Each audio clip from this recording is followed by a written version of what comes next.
Here is Schwarzenegger giving a fascist salute in one of his bodybuilding poses. A trick the pro-Schwarzenegger press likes to play on the people is to focus on his father and then go, well, he can't help it if his father was an SS officer.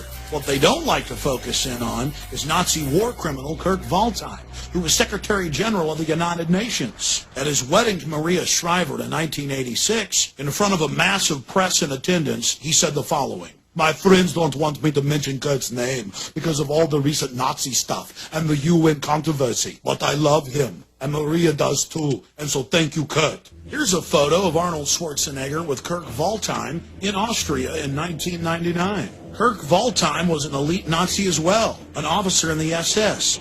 He hunted down American soldiers in Serbia and killed them. An article in '92 in Spy magazine reported on how Arnold liked to give away recordings of Adolf Hitler to friends in California. It also reported on how he loved to give the Sieg Heil salute. Former Mr. Universe Rick Wayne went public and talked about how Arnold loved to call black people the N-word and said they couldn't run or do anything, and how he went on to say that blacks were basically worthless to society. A second champion black bodybuilder, Robbie Robinson, went public. And in his testimony, he talked about a public event in front of thousands of people where Arnold in 1978 began screaming, "Down with the N-words, down with the blacks, subhuman, you people can't run the country." It goes on, but the mainstream media ignores it. Arnold's barbaric treatment of women is legendary, and he's publicly apologized for it. The reason this is so important is it shows a total lack of control. He's a wild man. More important is his love of domination. He loves to degrade underlings. Arnold has never challenged a 2001 Premier magazine article where he reportedly makes unattractive members on set get on their knees and call themselves ugly dogs. He reportedly revels in humiliating people until they cry. Not only is he a man after the elite's own heart, loving to dehumanize, he's totally compromised. If we know about all of these skeletons, imagine how many are still in the closet. In a sit-down interview Arnold gave We magazine, he talked about drug use and sex orgies. The elite just loves that. Total control over their puppet. Then there's all the publicly available gay porn. That's right. In gay porno mags, Arnold's done some spreads. But on top of it, there's the private collections of people like Robert Mapplethorpe, who was a pioneer in hardcore homosexual pornography. One of the biggest problems in Arnold's portfolio of horrors is his admitted use of anabolic steroids.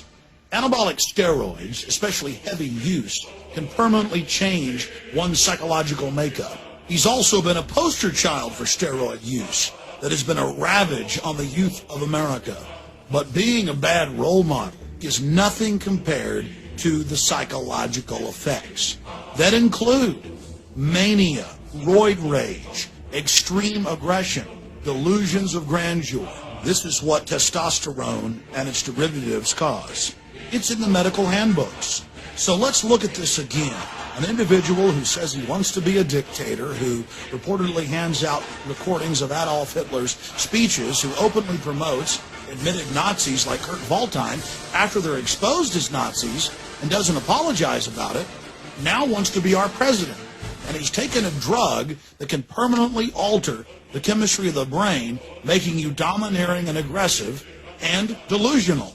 We're talking about Arnold Schwarzenegger being positioned to be president of the United States, in control of all of our military forces. Think about this compromised individual. In control of our B-2 bombers, our nuclear submarines, our nuclear missiles, our Air Force, our Army, our Navy, everything. You put that together with the police in black uniforms, the ski mask, the Patriot Act. It's a nightmare. And we have the very same elite that tried to bring Hitler to power now pushing Schwarzenegger. It's up to you, America. You better research these facts for yourself and take action to defend our republic from enemies foreign and domestic. In the battle for our liberties and freedoms and our children's future, it's going to be reality, not illusion, that's going to save this country. If we believe the propaganda and the slick packaging, we are going to go into the Fourth Reich of the New World Order. Schwarzenegger and his controllers are counting on you to not take action, to not inform yourself and others, to not stand up against this insane action that they're taking against us, trying to put some foreigner from Austria who says he wants to be a dictator in control of this country. And in spite of the attack on our homeland, on our homeland, on our homeland, on our homeland, Schwarzenegger has the nerve to call America his homeland. By definition, your homeland is the country where you were born. And that country for you, Arnold, is Austria, of the Black Eagle and Lederhosen, where your father was an SS officer, where your mother, when he died, married another top SS officer. That's your homeland.